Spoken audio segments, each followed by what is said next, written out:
పెందుర్తిలో Telugu Desam party కార్యకర్తల పరిస్థితి దయనీయంగా ఉంది. పార్టీ నియోజకవర్గ ఇన్ఛార్జ్ గండి బాబ్జీ భూ కబ్జాల్లో పేరు మోసిన వైసీపీ నాయకుల్ని టీడీపీలోకి చేర్చుకోవడమే దీనికి కారణం.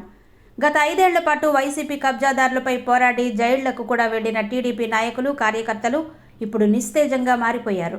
గతంలో ఎమ్మెల్యేగా ఉండగా చెరువుల్ని సైతం మింగేసిన గండి బాబ్జీ ఇప్పుడు టీడీపీ ఇన్ఛార్జిగా ఉంటూ కబ్జాల పర్వాన్ని సాగిస్తున్నారన్న ఆరోపణలున్నాయి. చింతగట్లలోని సర్వే నంబర్ 16, 15/5 గెడ్డవాగు, 81/2లో భూమిని బాబ్జీ అనుచరులు కబ్జా చేసేశారు. అలాగే డీఫామ్ భూముల్లో లేఅవుట్లు వేసేశారు. వైసీపీ ప్రభుత్వంలో ఈ కబ్జాలకు మూల సూత్రధారి అయిన గనిశెట్టి కనకారావు అలియాస్ కనకరాజు తొలి నుంచి గండి బాబ్జీకి శిష్యుడు. కబ్జా సంపాదనలో గండికి వాటాలున్నాయని గ్రామస్తులు చెబుతుంటారు. అందువల్లే కూటమి ప్రభుత్వం వచ్చిన 100 రోజులు తిరగకుండానే కనకరాజుకు గండి బాబ్జీ టీడీపీ కండువా కప్పారు. దీంతో గ్రామంలో ఇంతవరకు టీడీపీ కార్యకర్తలు ఎవరి మీదైతే పోరాటం చేశారో వారిని టీడీపీలోకి చేర్చుకుని కబ్జాల పర్వాన్ని సాగించడాన్ని టీడీపీ తమ్ముళ్లు దిగమింగుకోలేకపోతున్నారు. గండి బాబ్జీ వ్యవహారంపై పార్టీ అధినేత చంద్రబాబుకు ఫిర్యాదు ఇవ్వాలని తెలుగు తమ్ముళ్లు సమాయత్తమవుతున్నారు. నా పేరు చిన్నారావు అండి. మాది విశాఖపట్నం జిల్లా పెందుర్తి మండలం చింతగట్ల పంచాయతీ అండి. ప్రజెంట్ నియోజకవర్గం కూడా మరి పెందుర్తి నియోజకవర్గం. మేము ఫస్ట్ నుంచి తెలుగుదేశం పార్టీ కార్యకర్తలు అండి. మరి అదేవిధంగా 2019 నుంచి 2024 వరకు కూడా మా పంచాయతీలో survey number 16, survey number 15/5 Kondavagu, survey number 81/2లో ఆ యొక్క గవర్నమెంట్ భూముల్లో అనేక భూ కబ్జాలు అప్పటి స్థానిక నాయకులైనటువంటి గనిశెట్టి వెంకటలక్ష్మీదేవి, సర్పంచ్ అయిన భర్త గనిశెట్టి కనకరాజు అనేక భూ కబ్జాలు చేస్తుండగా వాటిపైన మేము అనేక సార్లు కలెక్టర్ ఆఫీస్లో కంప్లైంట్లు ఇస్తూనే ఉన్నాము. మరి ఇప్పుడు కంప్లైంట్లకి కొన్నిసార్లు మాకు రెవెన్యూ వాళ్ళు వచ్చి ఆ యొక్క భూ కబ్జాల మీద తీసేసి మాకు ఎండార్స్మెంట్లు కూడా ఇచ్చున్నారు. అయినప్పటికీ కూడా అప్పటి నుంచే ఆ యొక్క భూ కబ్జాల్లో కట్టడాలు జరుగుతూనే ఉన్నాయండి.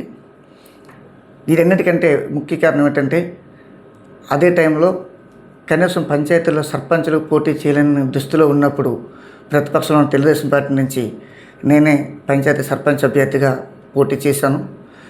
ఆ కక్షతో మమ్మల్ని అప్పటి స్థానిక నాయకులైనటువంటి గనిశెట్టి వెంకటలక్ష్మీదేవి, సర్పంచ్ భర్త కనకరాజు ఆర్థికంగా ఇబ్బందులు పెట్టి రకరకాల కేసులు పెట్టి నన్ను కానీ మా అనుచరులను కానీ చాలా ఇబ్బంది పెట్టడం జరిగింది. మరి ఆ యొక్క ప్రతిపక్షంలో ఉన్నప్పుడు మాకు ఎలాగో న్యాయం జరగలేదు. కనీసం తెలుగుదేశం పార్టీని అప్పటి నుంచి కాపాడుకుని పార్టీ గెలిచినంత వరకు మేము పోరాటాలు చేసాం. ఏదో భగవంతుడి దయ వల్ల పార్టీ గెలిచింది, మాకు న్యాయం జరుగుతుందని ఆశించామండి. కనీసం ఆ భూ కబ్జాలపైన కూడా ఏదో చర్యలు తీసుకుంటారనుకున్నాం. ఈ రోజుకి కూడా మేము ప్రతిపక్షంలో ఉన్నట్టు అనిపిస్తుంది తప్ప అధికార పక్షం లేదు. ఇదిగో సార్, ఇది పెందుర్తి మండలం చింతగట్ల పంచాయతీలో సర్వే నెంబర్ 16, సర్వే నెంబరు 15/5 కొండవాగు, అలాగే 81/2 గవర్నమెంట్ ల్యాండ్లో ఇవన్నీ బిల్డింగ్ సార్. స్టార్టింగ్ కొట్టింది మాకు దీనిపైన ఎండార్స్మెంట్ కూడా ఇచ్చారండి రెవెన్యూ వాళ్ళు తెచ్చి. ఈ ఎండార్స్మెంట్ చూపిస్తే ఏదైనా మాకు న్యాయం జరుగుతుంది అనుకున్నాం సార్. న్యాయం జరగకపోగా ఏది లేదండి. ఇదే సార్, ఈ ఎండార్స్మెంట్లో ఈ యొక్క ప్రభుత్వ భూముల్లో అక్రమ నిర్మాణాలు జరిగాయి, వీటిపై చర్యలు తీసుకుంటామన్నారే తప్ప ఇప్పటికొచ్చి ఏ సర్వే కూడా తీసుకోలేదు. కలెక్టర్ గారికి స్పందనలో అనేక సార్లు మేము కంప్లైంట్ పెడుతూనే ఉన్నాం. మేము పెట్టిన ఒక కంప్లైంట్కి కూడా లేదండి, చర్యలు లేవు. ముఖ్యంగా ఇగో సార్, ఈ వ్యక్తి చూడండి, మమ్మల్ని ఏ వ్యక్తి అయితే 2019 నుంచి 2024 వరకు ఆర్థికంగా కానీ ఒక పోలీస్ స్టేషన్ పరంగా కానీ ఎఫ్ఐఆర్లు వేయించి జైళ్ళలో పెట్టించి కోర్టులకి ఈరోజు కూడా స్టిల్ కోర్టు తిరిగిన వాళ్ళు ఉన్నారు సార్ మా కార్యకర్తలు.